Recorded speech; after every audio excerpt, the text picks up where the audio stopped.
చట్టం కౌలు రైతులకి మేలు చేయని చట్టం, పనికిరాని చట్టం వీళ్ళకి పనికి వస్తుందా? అదానికి పనికి వస్తుందా? అదానికి ఒక చట్టం, కౌలు రైతుకు ఒక చట్టమా? అందువలన ఏ సంవత్సరానికి సంవత్సరం రెన్యూ చేసుకునే పద్ధతిని పెడితే అప్పుడు రైతుకి భూమి మీద హక్కు వస్తుంది. రైతు అంగీకరించకపోతే ప్యానల్ తీసుకుని వెళ్ళిపోవాలి వాళ్ళు. అందుకని రైతు ఒక్కసారి 30 ఏళ్ళు అగ్రిమెంట్ చేయడానికి లేదు. ఏ సంవత్సరానికి ఒక సంవత్సరం ఇది రెన్యువల్ చేసేటువంటి పద్ధతిని కూడా ప్రవేశపెట్టాలని చెప్పి మేము డిమాండ్ చేస్తున్నాం. మరి ప్రభుత్వం 9 నెలలు అవుతుంది అధికారంలోకి వచ్చి, సూపర్ 6 అమలు చేస్తామని చెప్పి ప్రజలకి వాగ్దానం చేసి అధికారులు వచ్చిన ప్రభుత్వం మా దగ్గర డబ్బులే ప్రస్తుతం అని చెప్పి ప్రజలను మోసం చేస్తుంది. ప్రజల పక్షాన్ని నిలవలసిన కమ్యూనిస్ట్ పార్టీ మార్చేసి ఎలాంటి ఉద్యమాలకి శ్రీకారం చుట్టూ ప్రజలు కూడా చాలా ఆవేదన గురవుతున్నారు. వాస్తవం ఇది. ఎన్నికలకు ముందు ఖజానా ఖాళీ అయిందని వాళ్ళకి తెలుసు కదా. దేశంలోనే ఏ రాష్ట్రం చేయని అప్పులు చేసిందని రోజు మాట్లాడిన తెలుగుదేశం వాళ్ళే కదా అప్పులని. ఆ రోజు తెలియదు వాగ్దానం చేసేటప్పుడు అప్పుల ఖజానా ఖాళీ ఉందని. ఈరోజు ప్రభుత్వ అప్పులు కాదు ప్రధానం, అన్ని ప్రభుత్వాలు అప్పుల్లో ఉన్నాయి. అమెరికాతో సహా ఇండియా గవర్నమెంట్ అందరూ అప్పుల్లోనే ఉన్నారు. ప్రభుత్వ అప్పుల్ని నోట్లు ముద్రించి తీర్చుకుంటారు. అసలు అప్పు ఉంది ప్రజలకి 1,20,000 ఒక్కొక్కళ్ళు. సాధారణ ప్రజలు 80% కుటుంబాలు, 180% కుటుంబాలు ఈరోజు అప్పుల్లో మునిగొన్నాయి. మరి ప్రజల అప్పులు ఎవరు తీరుస్తారు? నువ్వు అప్పుల్లో ఉన్న ప్రజల మీద భారం వేస్తే అప్పుల్లో ఉన్న ప్రజలు ఏం చేయాలి? ప్రజల అప్పు తీర్చి ఆ తర్వాత నువ్వు కరెంట్ ఛార్జీలు ఇంకోటి వేస్తానని చెప్పు, అప్పుడు ప్రజలు కనీసం అంగీకరిస్తారు. అందువలన ప్రజలు ఈరోజు మొయ్యలేని భారాలు, చంద్రబాబు నాయుడు గారు అన్నారు మొన్న బడ్జెట్ తర్వాత ఢిల్లీ వాళ్ళు వచ్చి ప్రజలు భారాలు మొయ్యలేరు, మేము అదనపు భారాలు మోపం అని. మరి ఆ మాట మీద నిలబడి ఉండే పని అయితే ఆయన ఈరోజు విద్యుత్ ఛార్జీలు తగ్గించాలి. అందువల్ల వీటిని మేము దీని మీద రేపు రాబోయే రోజుల్లో సూపర్ 6 అమలుతో సహా విద్యుత్ ఛార్జీలు ప్రధానంగా పెద్ద భారంగా ఉన్నాయి కాబట్టి వీటన్నింటి మీద మేము ఇప్పుడు సంప్రదింపులు చేస్తున్నాము. మార్చిలో దీని కార్యాచరణ ప్రకటిస్తాం. బడ్జెట్లో రేపు ఏమి ఇస్తాడు, 28వ తేదీ బడ్జెట్ పెట్టబోతున్నాడు. ఆ బడ్జెట్లో ప్రజలకు ఏం రాయితీలు ఇస్తాడు, ఎలా చూస్తారు, భారాలు వేస్తారు అని చూసి మేము 28 తర్వాత 1వ తేదీ మా రాష్ట్ర కమిటీ సమావేశం ఉంది, దాంట్లో ఖచ్చితంగా కార్యాచరణ రూపొందిస్తాం.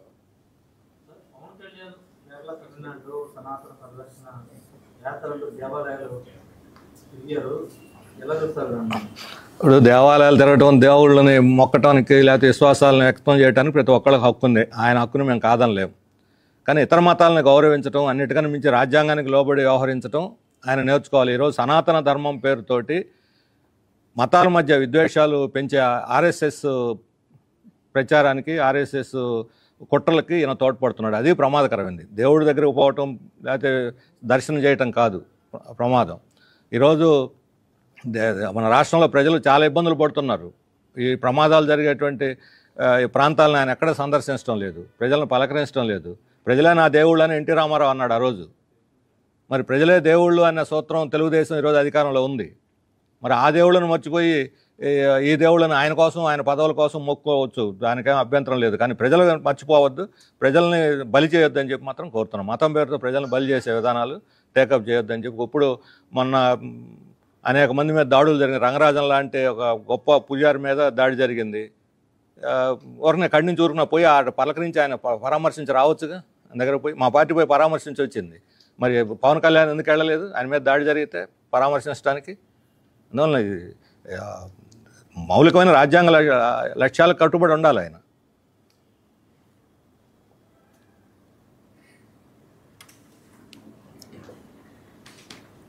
మాట్లాడదా సార్, ఇది ఎమ్మెల్సీ ఎన్నికలు జరుగుతున్నాయి. కూటమి పార్టీ నేతలు ఎక్కడెక్కడ సమావేశాలు పెట్టుకుని కొంత అంటే ఓటర్స్ని కొనే ప్రయత్నం చేస్తుందని ఆరోపణలు వస్తున్నాయి. ఏంటి సార్ మీరు ఏ విధంగా ఫేస్ చేయబోతున్నారు? మొదటి విషయం, ఎమ్మెల్సీ ఎన్నికల్లో ఒక 10 స్థానాలు టీచర్లకి గ్రాడ్యుయేట్స్కి ఉన్నాయి.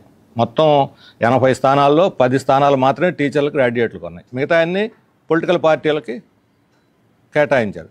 ఈ 2 టీచరు గ్రాడ్యుయేటు 10 స్థానాలైనా సరే టీచర్లకి విద్యావంతులకు వదిలేయాలి, రాజకీయ పార్టీలు జోక్యం చేసుకోకూడదు అనేది మా ఉద్దేశం. అందువల్ల మేము పార్టీ ఈ ఎన్నికల్లో మేము పోటీ చేయట్లేదు. డెమోక్రటిక్గా లెఫ్ట్ అభ్యుదయవాదులుగా ఉండే వాళ్ళని బలపరచడం తప్ప మేము పోటీ చేయం. ఇతర పార్టీలు కూడా పోటీకి దెక్కకూడదని మా అభిప్రాయం. ఈ అంశాల్లో ఇంతకుముందు ఆ సాంప్రదాయం ఉండేది, ఉపాధ్యాయులకి విద్యావంతులకు వదిలేయాలి వీటిని. ఇప్పుడు నేరుగా తెలుగుదేశం వాళ్ళ రాజకీయ లక్ష్య పదవుల కోసం, పదవి ఆకాంక్ష వాళ్ళని సంతృప్తి పరచడం, రాజకీయ నిరుద్యోగులకి పదవులు ఇవ్వటం కోసం ఈ గ్రాడ్యుయేట్ టీచర్ ఎన్నికల్ని దుర్వినియోగం చేయకూడదు. మీకు వేరే పదవి కావాలని నామినేటెడ్ ఎమ్మెల్సీ పదవులు ఇచ్చుకోండి. అందువల్ల కూటమి నేరుగా అభ్యర్థులను దించడం, ప్రభుత్వ యంత్రాంగాన్ని దుర్వినియోగం చేయటం, డబ్బులు పంచి ప్రలోభ పెట్టడం, దీని ఎట్టి పరిస్థితుల్లో ప్రజాస్వామ్యంలో అనుమతించకూడదు. మేము దానికి వ్యతిరేకంగా ఫైట్ చేస్తాం. ముఖ్యంగా పీడీఎఫ్ ఎమ్మెల్సీలు ఎక్కడైతే పోటీ చేస్తున్నారో ఆ ఎమ్మెల్సీల వల్ల మార్క్సిస్ట్ పార్టీ రాష్ట్రంలో బలపడుతుంది, శాసనమండలిలో గొంతుకే అవుతుంది. కాబట్టి ఆ పీడీఎఫ్ ఎమ్మెల్సీలు మొత్తంగా ఎక్కడ గెలవకూడదని ప్రభుత్వం అనేక రకాలుగా ప్రయత్నం చేస్తుంది. దీన్ని ఏ విధంగా వాళ్ళు మార్క్సిస్ట్ పార్టీ ప్రతినిధులు కాదు, విద్యావంతుల, నిరుద్యోగులు, ఉపాధ్యాయుల ప్రతినిధులు. వాళ్ళు నిరంతరం ఫైట్ చేస్తుంది.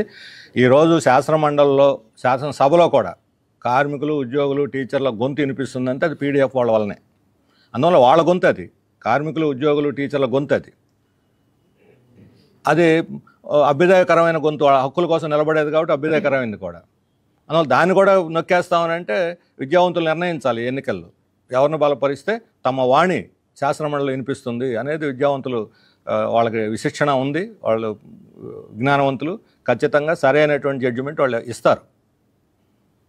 వైసీపీ పోటీ చేయకోకుండా పీడీఎఫ్కి డైరెక్ట్గా సపోర్ట్ చేస్తుంది, అందుకే పోటీకి దూరంగా వైసీపీ ఉన్న ఒక చర్చ నడుస్తుంది. అది వైసీపీ వాళ్ళని అడగాలి ఆ ప్రశ్న. మమ్మల్ని అడిగితే మేమేం చెబుతాం? వీళ్ళు ఇప్పుడు మేము ఒక పక్షం కాదు. ఇప్పుడు పీడీఎఫ్ను ఇంకోరినో ఎవరైనా బలపరచవచ్చు, మేము బలపరచు, ఇంకోరిని బలపరచవచ్చు. కానీ అది పొలిటికల్ ఫ్రంట్ అయితే కాదు. పీడీఎఫ్ అనేది పొలిటికల్ ఫ్రంట్ కాదు, అదొక మేధావుల, విద్యావంతుల ఫ్రంట్. అది కార్మికుల, ఉద్యోగుల ఫ్రంట్. ఎవరైనా బలపరచవచ్చు, ఎవరైనా సపోర్ట్ చేయొచ్చు. ఓటర్లకు హక్కు ఉంది. ఇప్పుడు వైసీపీ పోటీ చేయనప్పుడు వైసీపీ అనుకునే ఓటర్లు వాళ్ళ సొంత నిర్ణయం వాళ్ళు తీసుకొని చేస్తారు.